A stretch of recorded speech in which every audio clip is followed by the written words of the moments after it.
Thank you all so much for having me. Welcome to the talk. I want to start off by giving just a little bit of background on the talk. So it actually started from a place of me looking at the psychedelic posters of the 1960s, and I was eventually nudged into this direction a bit more, of course with the help of Dr. Bursky. So that's kind of where the whole idea for this came from. I want to show my gratitude towards the Gain Center for the Humanities for hosting me and choosing me to be this year's Breathitt lecturer. I would like to thank the Breathitt family, Associate Director Chelsea Brislin, Gain's Acting Director Richard Shine, Administrative Support Catherine Breton, and everyone else from the Gain Center who helped to make this talk possible. In addition, I would like to express my gratitude to all of my faculty and familial mentors, including Anna Bursky, Miriam Keenley, Carol Street, and of course, my parents. A hit of nostalgia, Mark McCloud's Through the Looking Glass and blotter art in the 1990s. In 1993, blotter art collector and artist Mark McCloud created Through the Looking Glass, a double-sided blotter image. Blotter art was first developed in the late 1960s, but did not gain much traction until the mid-70s. It was exclusively associated with the use and distribution of the drug LSD. To make blotter art, a chemist would print an image on highly absorbent blotter paper, which was then infused with a liquid version of LSD, better known as acid. In his work, Through the Looking Glass, Mark McCloud used images from Lewis Carroll's original novel, Through the Looking Glass, which had permeated 1960s San Francisco counterculture. However, this particular piece of blotter art never contained LSD. Moreover, blotters had largely fallen out of popular use as an LSD vehicle by the 1990s, and instead began to transition to visual histories of 60s psychedelic culture. This presentation investigates the unusual circumstances of McCloud's creation of Through the Looking Glass, regarding its timing and its significance.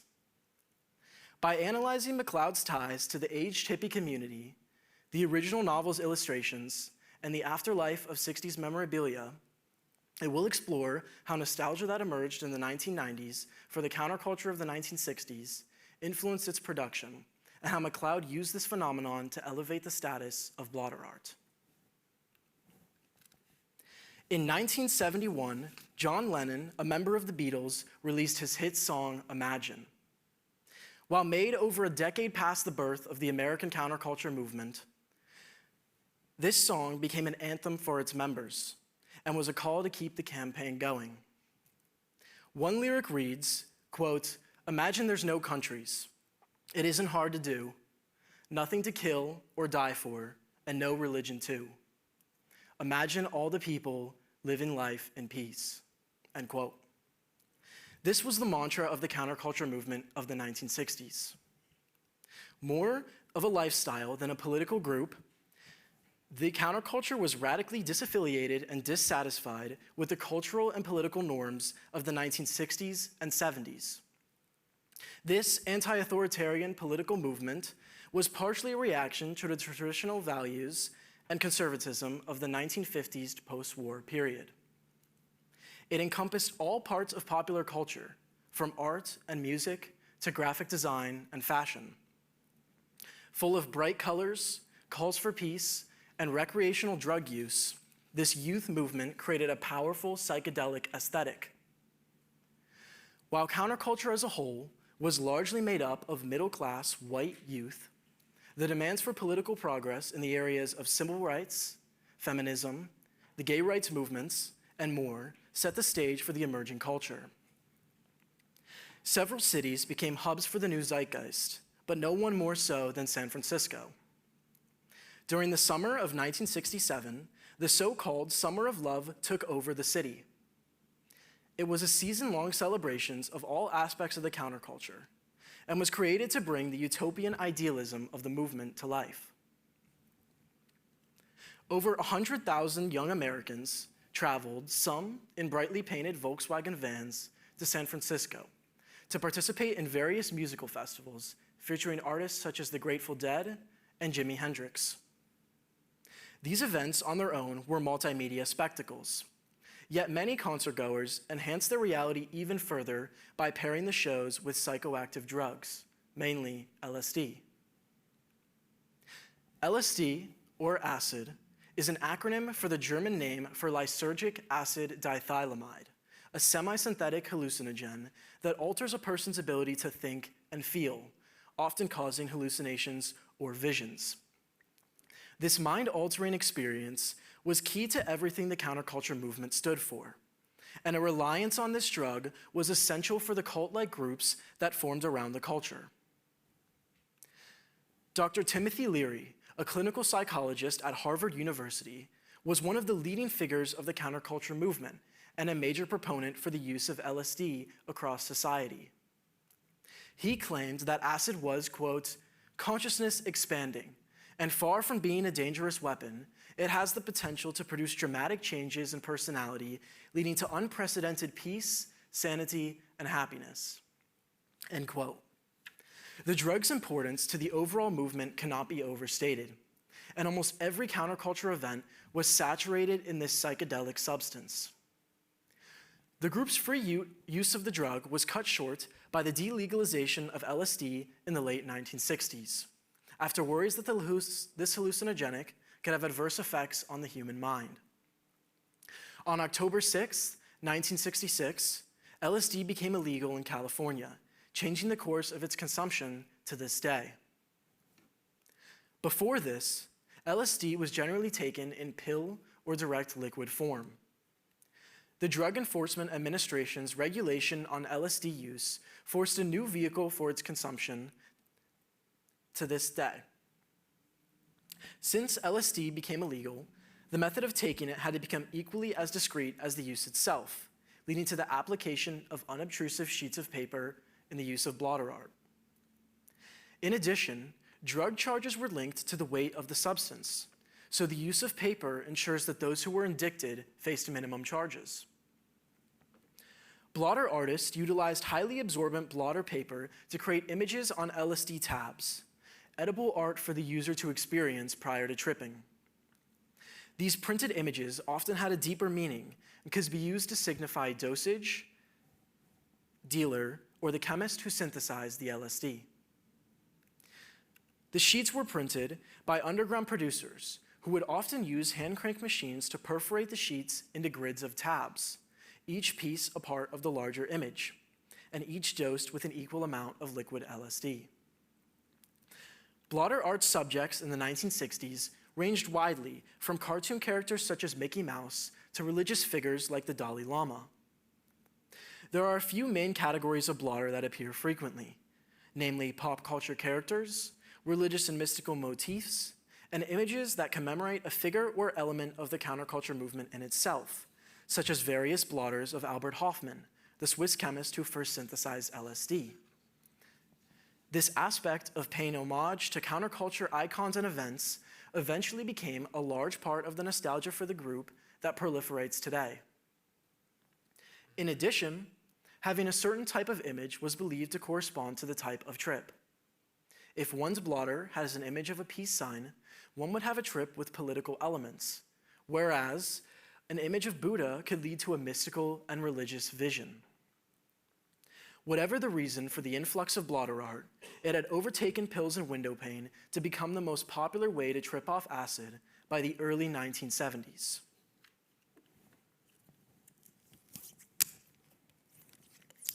One second, sorry.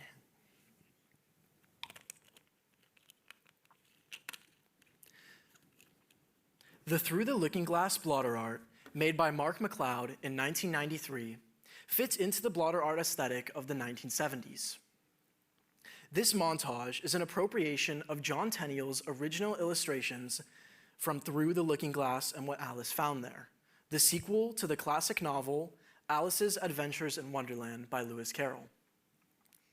The book follows a young girl named Alice as she struggles to find meaning in the nonsensical looking glass world. The plot of the book is often compared to the dreamlike experiences of psychedelic drugs, such as LSD, making it the perfect image to pair. The two novels had already begun to permeate not only San Francisco counterculture, but also mainstream pop culture around this time. Disney's animated movie, Alice in Wonderland, was released in 1951, and various references to these stories were also found in the music of the counterculture. Jefferson Airplane's song, White Rabbit, deals with themes of pills and hallucinatory drugs, and its title is in reference to one of the main characters of the novel, the White Rabbit. At the center of the sheet, Alice begins her trip through the mirror into the looking glass world. Surrounding her are various characters from the two novels, including the White Rabbit, a hookah-smoking caterpillar, and Humpty Dumpty. The text "Through the Looking Glass" can also be found in 4 orientations around Alice, as well as text from the poem Jabberwocky, which appears in Through the Looking Glass. On the reverse, the entire image is in complete reflection, even the words, and a reference to the looking glass world from Lewis Carroll's sequel novel. This blotter sheet is perforated into a 30 by 30 grid, each piece a part of the larger image. However, this blotter was made in 1993, decades past the criminalization of LSD possession, and thus never contained the acid it was meant to hold. But if it can never contain LSD or another hallucinogenic drug, then what was the purpose of its creation? According to Mark McCloud himself, the answer is as simple as a joke about his first court case. Yet there seems to be much more behind the story. A closer look at the events of McCloud's life will lead to further insights into his intentions with his post-acid 1990s blotter art. Mark McCloud was born in 1953 and grew up in a Catholic family in Argentina. In 1967, in the midst of the Summer of Love, he tried acid for the first time in a hotel in Santa Barbara, California, close to his boarding school at the time. He later commented on the experience, saying, "I was blind, but then I could see." At the time, he was also an avid coin collector, which he attributes to inspiring his later interest in blotter collecting. In 1971, after LSD was made illegal, he became a student at the University of Santa Clara and was still tripping on the drug with friends. One winter night, he had his infamous death rebirth experience, where he fell out of a 7th-story dormitory window and his world changed forever.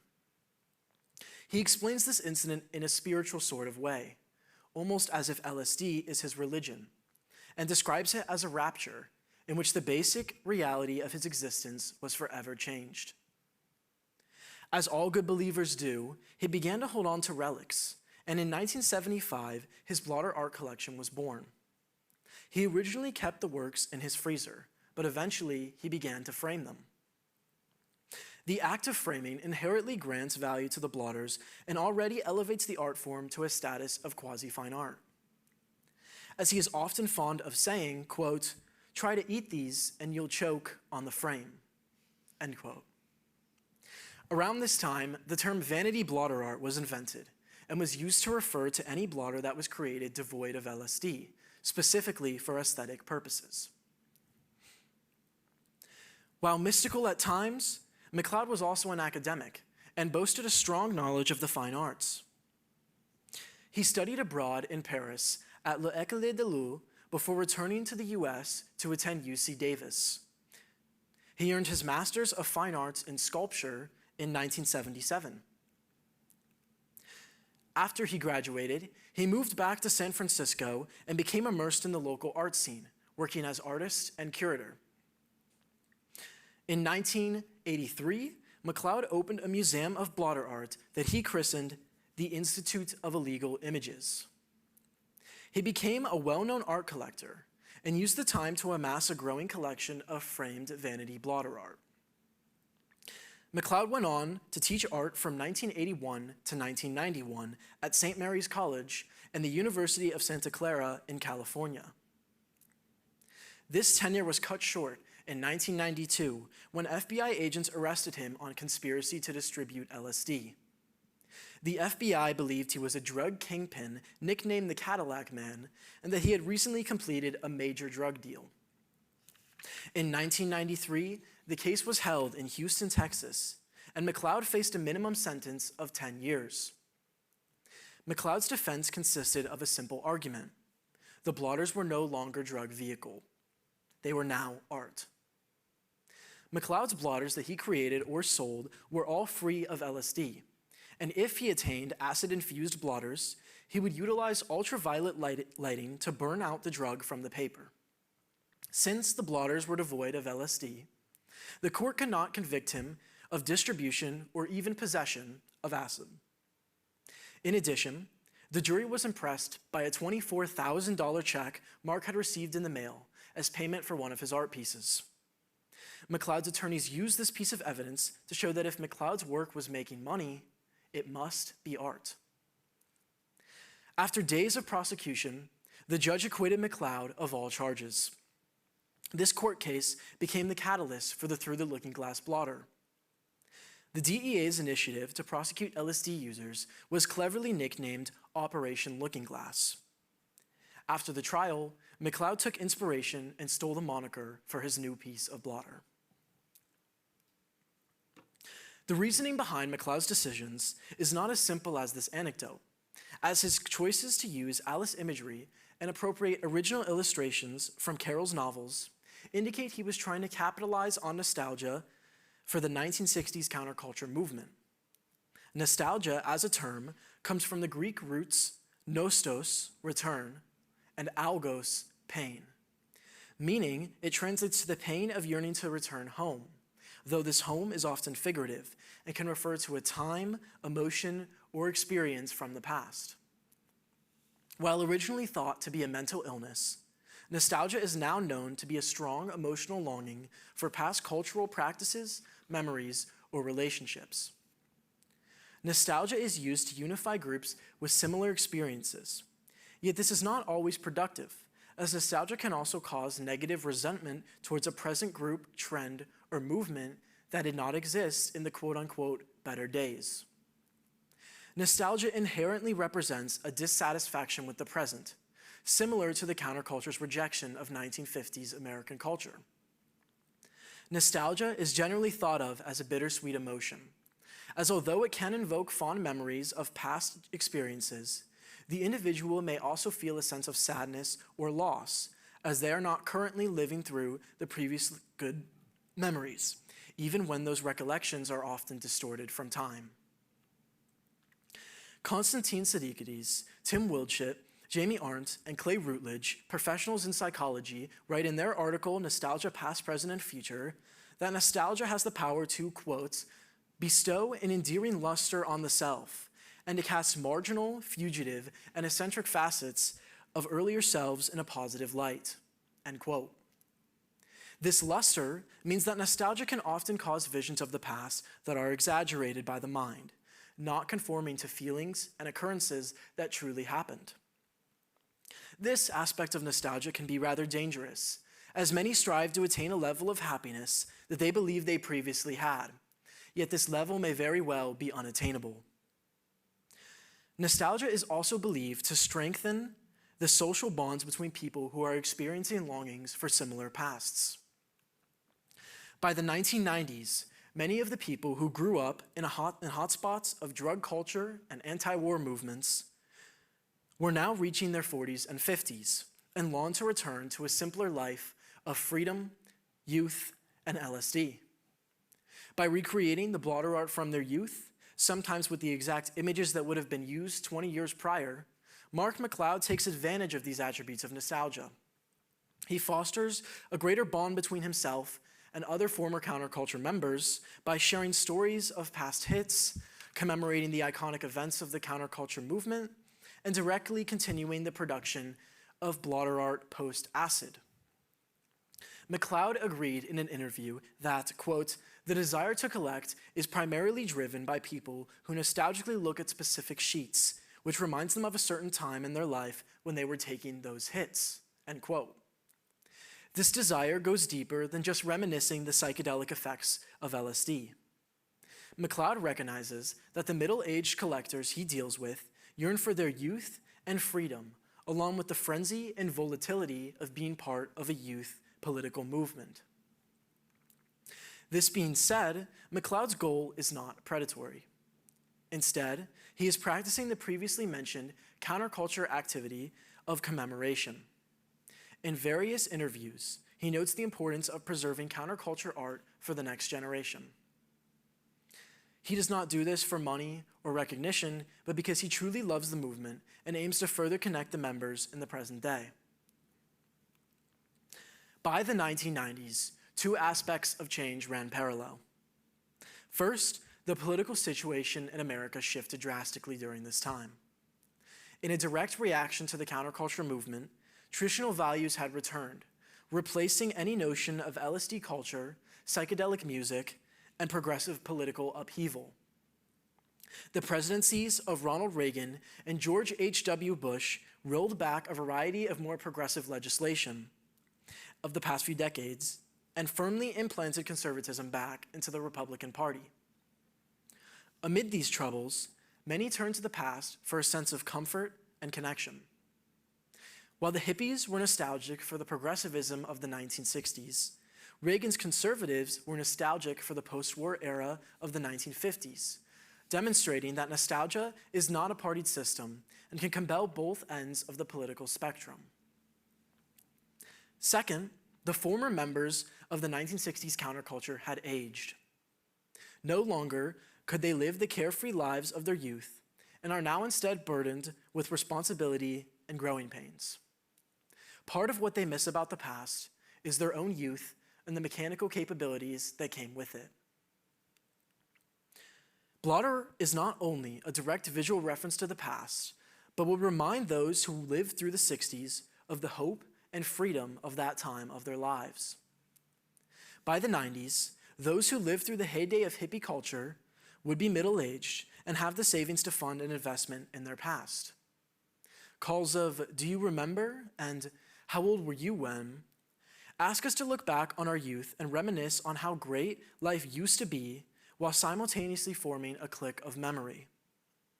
Living through a time period can foster connections and memories between similar-aged peoples, fueling comfort and a sense of camaraderie. Businesses across the globe then take advantage of these groups by using nostalgia bait, a process in which goods are marketed and sold mainly through nostalgic emotions and referential advertising. Though it seems largely negative, nostalgia bait can also be used to memorialize an era and celebrate the pop culture traditions and overall ambience that were lost to time. Blotter art fits into this nostalgia bait trend, and Mark MacLeod's activities surrounding 60s culture both participate in and benefit from this phenomenon. To further commemorate and capitalize on nostalgia, Mark MacLeod opened his previously mentioned Institute of Illegal Images in 1983 after receiving a grant from the National Endowment for the Arts for $15,000. The name itself is a misnomer, as none of the works are actually illegal. Every single one of Mark MacLeod's 30,000 pieces of blotter art is completely free of LSD. Built into his own home in San Francisco, California, this museum contains numerous pieces of counterculture memorabilia, such as license plates, historic posters, and hundreds of pieces of framed blotter art. Within the museum, every ordinary object is connected to a counterculture legend, and every framed blotter has a larger story to tell about the people whom Mark connected with throughout his journey. The museum is the largest collection of blotter art in the world, surpassing even that of the FBI. The Institute is itself a physical representation of nostalgia. Visitors will lose themselves in memories of the past from the moment they step in the door, which is very intentional. MacLeod wants to memorialize the movement, but at the same time, he takes advantage of this longing for the past. Although MacLeod does not like to use the word museum to describe his collection, he cannot deny that the institution imbues his art with power and significance it otherwise would not have. By framing his historic blotter art and displaying it at his museum, he asserts the authorship and authenticity of each work of blotter he collects. By institutionalizing his collection, MacLeod works to symbolically compare blotter art to other art types that are two-dimensional, such as painting, sculpture, and mosaics. The museum is the perfect extension of Mark MacLeod's religion of LSD. He puts his relics of blotter art on literal pedestals and plaques and has become a missionary of sorts, spreading his preaching on psychedelic art and culture. He speaks the language of the counterculture and looks to convert others to seeing blotter art in the same light that he does.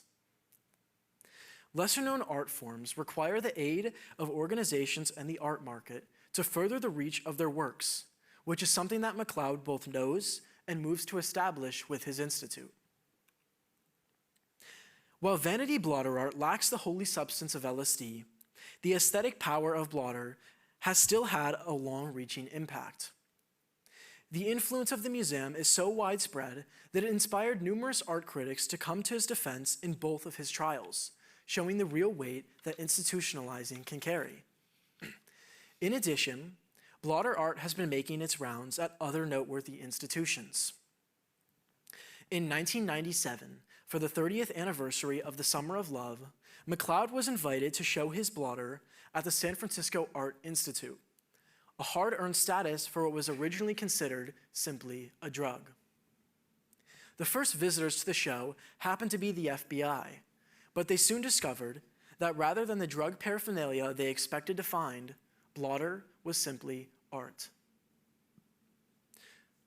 He also won second place at the 1987 San Francisco County Fair for his blotter, and a show of his work traveled to New York in 1987, to Houston in 1988, and to San Francisco's Art Rock Gallery in 1995.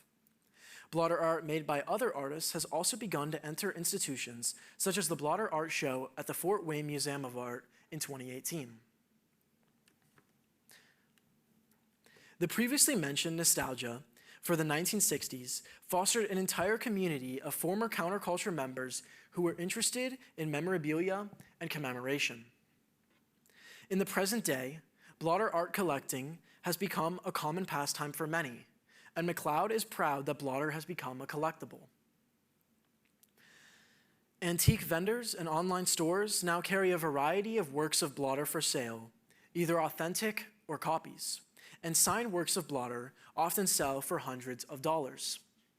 The FBI's online database of blotter has become a reference for collectors to compare their collections to, allowing them to see what important pieces they may be missing. One piece of blotter art, a Heraldic Shields edition signed by Albert Hoffman and Timothy Leary, was reportedly sold for over $10,000 on Etsy in 2016. As its popularity slowly rises, blotter art has followed the path of other folk art on the road to becoming recognized as fine art. Blotter art's purpose is being redefined and has exhibited similar tendencies to other art forms. Blotter art started with a functional use, slowly lost that use over time, and transitioned to attain a new aesthetic and historical purpose wholly separate from its original role. Ceramics, metalworking, weaving, and even traditionally non-artistic items such as dial telephones, vinyl record sleeves, and arrowheads have each walked the line between fine art and commodity, whilst fulfilling a dual use of functionality and aestheticism. Similarly, blotter art, which is still used as a drug vehicle to this day, has largely become a collectible, a commodity, and a piece of profit-inducing memorabilia based solely on its visual and referential qualities. While it is still utilized as an LSD vehicle in modern communities, its overall life and influence now lean towards its function as an art object. Furthermore, these pieces of memorabilia enjoy an afterlife of attention, floating around auction houses, flea markets, and old attics, waiting to be sold to the highest bidder whose life was shaped by the blotter they took at a younger age. The LSD that once defined the inherent value of the blotter paper is now missing, and that value is found within its artistic and aesthetic qualities. Outside of blotter art's impact, nostalgia for the 60s era proliferates today in popular and visual culture. In a testament to the power this nostalgia holds, many psychedelic bands still tour today, including the Grateful Dead. Austin Powers, Once Upon a Time in Hollywood, and Forrest Gump all nostalgically look back on the 60s period decades later. Once again, blotter art becomes a part of the movement, and its graphic quality means blotter art can reference all of these aspects of the 60s and the nostalgia for it too, portraying pop culture icons from Beavis and Butthead to Scooby-Doo.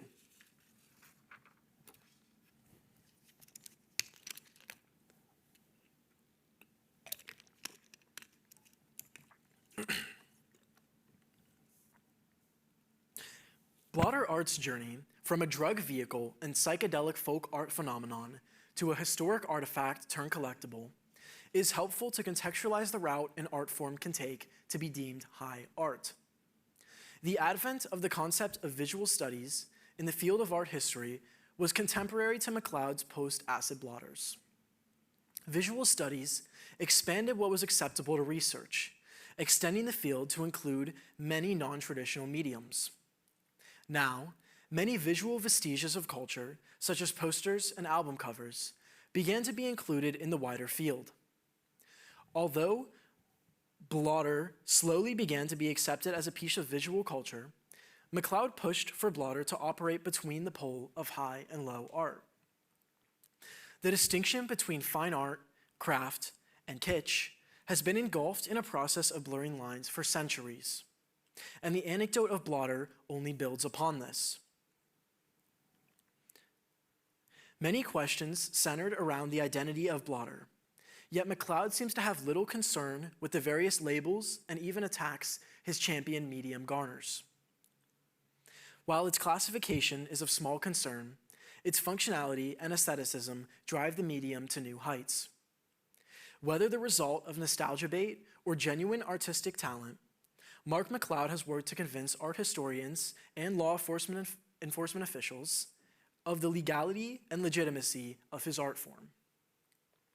Humanity's aesthetic culture tends to separate visual elements from functionality, yet they exist simultaneously in blotter art and many other niche media. While originally its function dictated its form, blotter art has reversed this and has arguably exchanged the drug component of blotter with visual iconography and aesthetic captivation. Soaked in nostalgia and cultural history rather than LSD, blotter still works to create a psychedelic experience, but through its artistic nature rather than its psychoactive one. As part of its original function, the blotter was meant to completely disappear, to be eaten and never seen again. Yet, for some reason, MacLeod began to frame his blotter art. By the 90s, the original function of blotter as a paper dipped in LSD had partially vanished. Whereas many still used blotter as a vehicle for LSD, many more view it as simply a form of visual communication.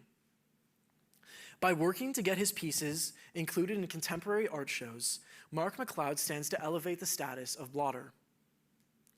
In Chapter 20 of West of Center, Scott B. Montgomery, an associate professor of art history at the University of Denver, writes, quote, "Both the events and the posters of the counterculture movement intentionally blur the distinctions between high and low art," end quote. This is exactly the point, as MacLeod simply aims to blur the lines and question artistic elitism, rather than suggest that his blotters are on par with masterpieces such as the Mona Lisa. In the late 1990s, MacLeod contributed to a larger discussion about the power structures that enabled the art market and actively combated these notions. While not all would agree that they are of high art status, the impact of blotter on visual culture in San Francisco and the conversations that arose around displaying this drug art cannot be denied. MacLeod's vision works twofold. As he pushes more and more the stature of blotter art, he exponentially builds more and more nostalgia, each complementing the other.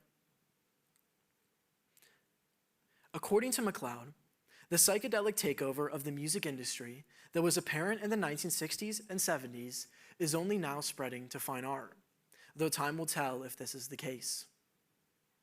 Despite being a beloved part of the counterculture, Blotter's future remains unclear.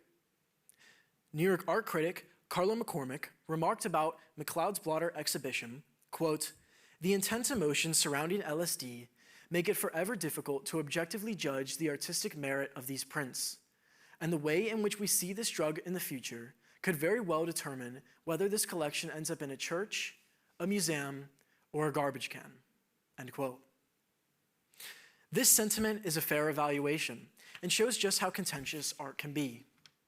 Although its new purpose is far from its old, Blotter remains a powerful substance. Thank you.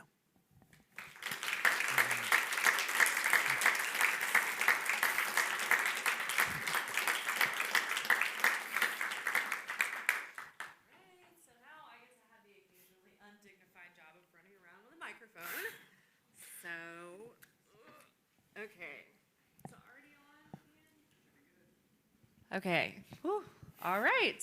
So we get to open this up to Q&A now. Perfect. Who wants to go first? Riley. Hi. I've been thinking throughout your presentation about the idea of nostalgia as like an appeal to consumers, like especially far beyond the time in which they, remember all of these things. And I was thinking about our generation. I think some would say that our generation is kind of one of previous generations. We take a lot of our inspiration from, of course, hippie culture with astrology and crystals coming back in fashion. And then, of course, fashion itself, mom jeans from the 80s. We take a lot of inspiration from, like, formally original, like, pieces from certain time periods. We're kind of an amalgamation of all of these things, mostly because we have the whole history of culture at our fingertips. So I was wondering what you thought, I'm asking you to speculate, so I'm sorry, what our form of commemoration will be when it comes to, keeping relics of our time period, especially as what we do now is all digitized. So I was wondering if we will continue to hold on to physical, tangible objects for this commemoration, or if it'll be something completely different. Yeah, no, that's a really good question. Thank you. Well, to start off, I think, kind of like you mentioned, obviously, like digital art is going to be a big part of looking at art history moving forward, and especially in the contemporary world, a lot of what we look at is in a digital format. I mean, we're looking at this in a digital format, but as far as physical, let's just say like memorabilia goes, I definitely think that there's still a large space for that. Like you mentioned, there's the whole crystal thing, and vinyls are coming back, CDs. I think as humanity becomes more and more online, we tend to hold on to the physical even more. So I'm no expert in that, obviously, but that's just kind of my perspective on it. As far as like what physical items we might actually see as commemorative of this era, that's a really good question. Probably old technology, old phones, right? I'm sure you all have some ideas about that too. I want to say, yes. I think some certain memes are getting vintage now. Like yeah. Yes. Yeah, no, the visual culture of memes is actually more interesting than you would think if you start to look, but yeah.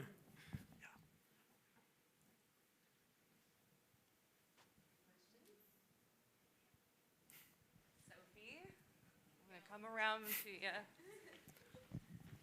I told you it was occasionally undignified. Here you go. I have a question. I don't know if you have an answer, but about like the preservation of these materials, because I imagine like they're meant to dissolve, they're meant to disappear. So how do you keep those? You said he was keeping them in his freezer. So like how going about that, especially when it's just one man running a gallery, like what is the longevity of blotter art? Right, yeah. So to be honest, that didn't come up too much in my research, but I can tell you what I do know. Yeah, so as I mentioned, he kept them in his freezers, which was a big part of the long-term storage of them and just keeping them in good condition. As far as right now, the way he does it is that he'll have some of his collection stored in his Institute of Legal Images, and then some of his collection is stored off-site. So for what is on-site, it's all framed right. I'm assuming, well, I won't assume anything, actually. Let's not go there.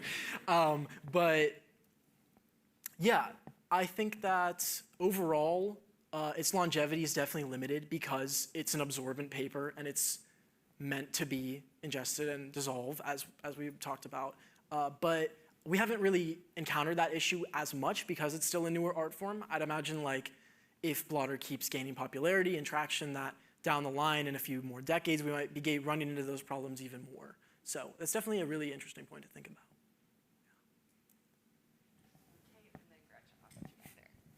This kind of goes along the same line, so I'm sorry if this is a continued annoying question.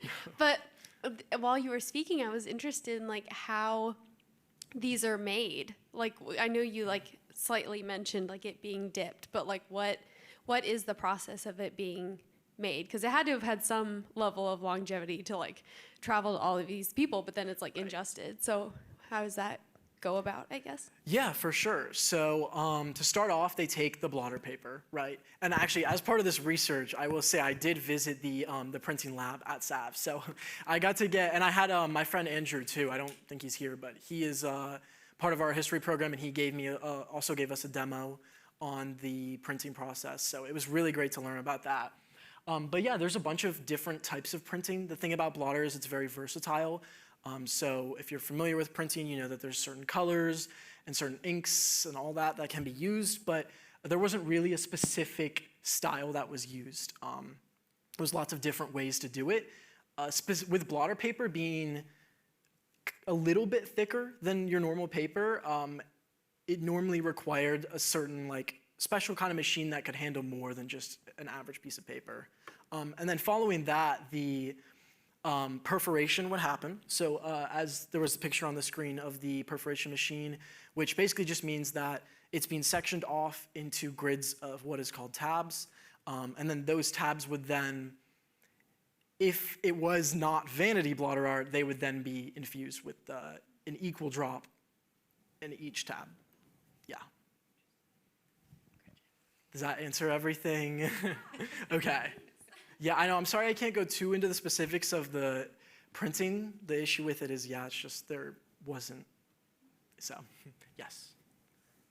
All right. Just out of curiosity, do you know of any other like form of drug memorabilia that's been like almost elevated to the form of art like water has? That is another really interesting question.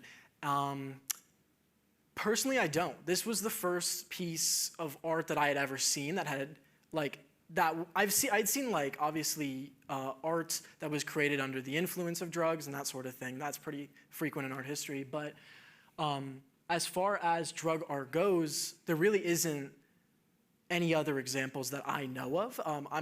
I'm almost positive that there are. The nice thing about specifically blotter art is that it kind of lends itself to being a visual ideation because of its form. Whereas a lot of other drugs, if you're taking them in powder, pill form, it'd be a lot harder to, actually print an image onto that. But I'm sure it's possible, and I'm sure it's been done. But thank you for the question. Yeah. Well, I'd like to start off with thank you so much for that presentation. I'm sure this took so much work to put together, but throughout the whole thing, I couldn't help but just wonder to myself, like, if McLeod was like, if he was legally able to put LSD into his art, would he have been like allowed to? And kind of, when you talked about the fact that he started framing his stuff, personally I lean towards no, but I'm curious what your take on that is. Mm-hmm. And also, kind of as blotter art has moved into this more of an artistic direction as opposed to like the pragmatic use of like a method of taking LSD. How do you think, like currently, how do you think that blotter art kind of differentiates itself from like just art in general, like celebrating drugs and drug use? Right. Yeah, I know it's a lot. That's a lot, but yeah. No worries. So as far as the first part of your question goes, I think thinking about a world in which LSD is illegal would probably change a lot of things. So I think it would really depend on the public perception of LSD at that time if McLeod wanted to actually incorporate the actual drug into his art or not. He's definitely still in the camp that he personally thinks it should be legal. Not my opinion at all. But I could definitely see a world in which he would like to have that aspect as part of it. But I don't think that that's going to be realized anytime soon. As far as your second, can you repeat the second part? I'm sorry, I got a little lost. So I was just curious, like, as blotter art has moved into the direction of like just like being more valued for its artistic purpose, how does blotter art differentiate itself from like just other art celebrating like drug use and that culture, just the drug culture? Yeah, for sure. So I think one of the best ways that blotter art differentiates is in how referential it is, almost in a kind of reminiscent to some pop art and lots of contemporary ideas about the appropriation of images. And specifically for blotter, it's very widespread use. So this image obviously wasn't drawn by Mark McLeod, and you see that in a lot of blotter art where the actual image that is on there wasn't necessarily created by the artist.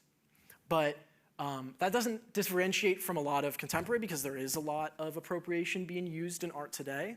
But specifically in terms of psychedelic art, I think one interesting avenue to think about is that it doesn't always have to be these abstract images of like lots of colors and things like that. There's also an avenue of psychedelic art that's commemorating that culture and looking at stories that have psychedelic themes. Thank you for your question. Yeah.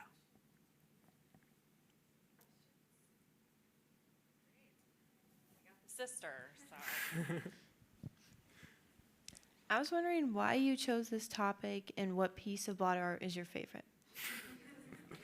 Very good question, yes. Well, where did this topic, as I kind of mentioned, it came from looking at posters. And even before that, I originally wanted to look into the movements that inspired a lot of the art you see here. So for instance, as I previously mentioned, the Vienna Secession, you get a lot of natural elements and motifs from around that time. And certain things like that. So I started off looking at late 19th century art, how it impacted 60s art, and then I eventually moved into this spot. I will say this is by far my favorite piece. Obviously, I did the presentation on it, but it really does have like a pretty deep connection to it. And I have plans at some point. I've been looking through Etsy. There are replications. There's some signed. I want one at some point in my life, I think, at this point. So definitely this piece, but yeah. Well, the Breathitt comes with a financial award, Right. so we're not going to check what you spend it on, Yeah. Josh. Other questions? Nicholas? Hello. You mentioned a lot about how with the blotter art and like LSD in general, like how there's a lot of like spiritual components to it, which I thought was really interesting. You kind of compared it to like religion in some ways. And so I just would, be interested to hear your thoughts about like, especially, as you're talking about nostalgia and stuff like that, I think it's really interesting when, you come out of the 60s and you see like you're talking about, a lot of move away from some of these, other institutions, and religion and stuff like that. But there's still like a turn towards like trying to like have some sort of like yearning for like spirituality or something like that. So, so maybe like one question is just like, why do you think like LSD or like drug use in like some areas like kind of became that for for people in this movement, or like just do you have any more like elaboration on those kind of thoughts as far as in general? No, that's a great question. Well, to start off, I think that specifically looking at the 60s in a time where, obviously, as you said, religion's a bit on the downfall, there's these more progressive ideas. I think that a lot of the times when people are trading out their religion, they're looking for something to take that place. And obviously, finding a deeper meaning is a very important piece for a lot of us, I'm sure. And you see these trends where people find their deeper meanings in psychedelic substances. And this is super general, no specifics on this, but I do know that there's some research done on the use of like mushrooms in ancient religions and certain things. So I think there's definitely a deeper connection there.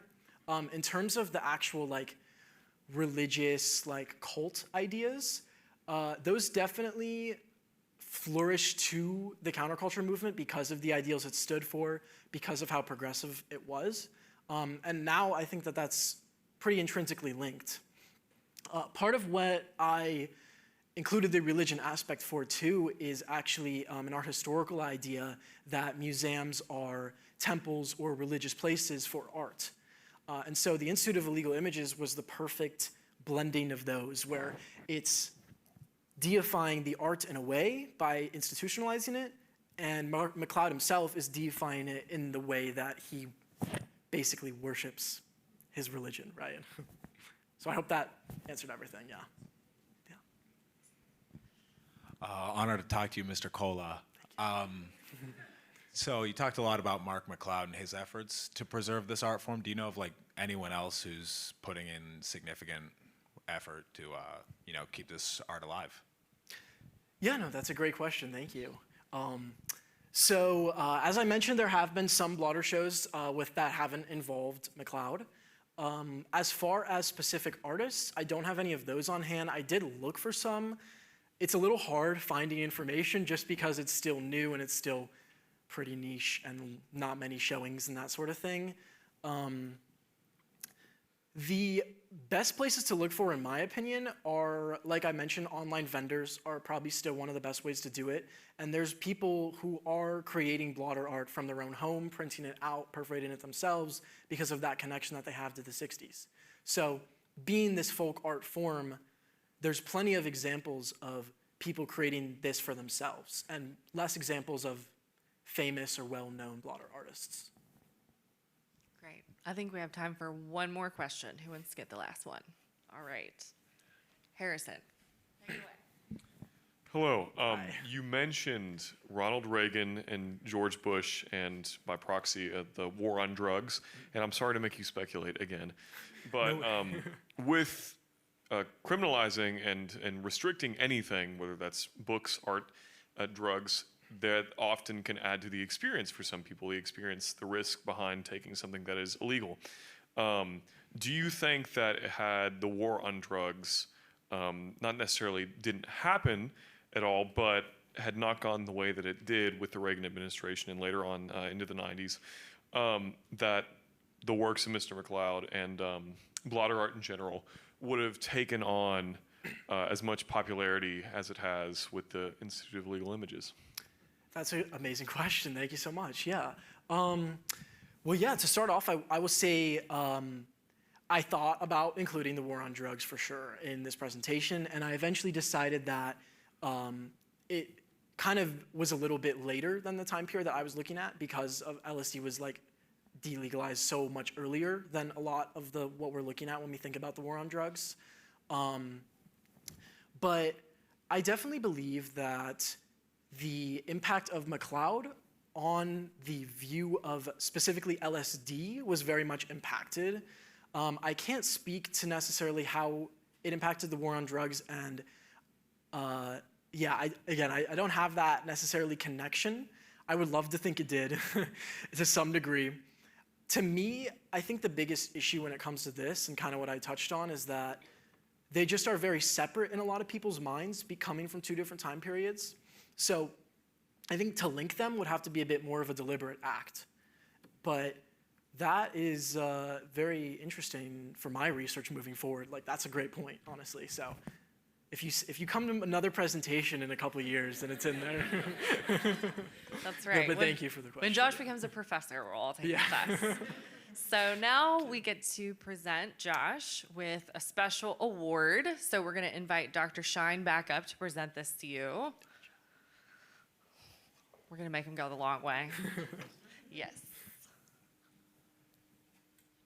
All right. So this is a special engraved mint julep cup that we have made special for you. Every Breathitt lecturer has gotten this. And the award also comes with a $500 prize, which Catherine has control over. So everyone be nice to Catherine. It struck me when I was listening to the question from the back about other kinds of art which go with other kinds of drugs, and you said you weren't sure.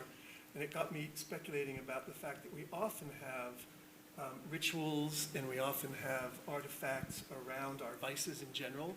I'm a sucker for a good cigar cutter or a nice silver cigarette case, and it seems appropriate in Kentucky that you get a julep cup. There we go. That is perfect. Thank you so much. Let's Thank all you. congratulate Josh. Thank you so much. Appreciate it. So, on behalf of the Gaines Center for the Humanities, we want to thank you all for coming out to the 2024 Breathitt Lecture. Please come next year for a new undergraduate lecture. Drive safely, and thanks again for being here. Thank you.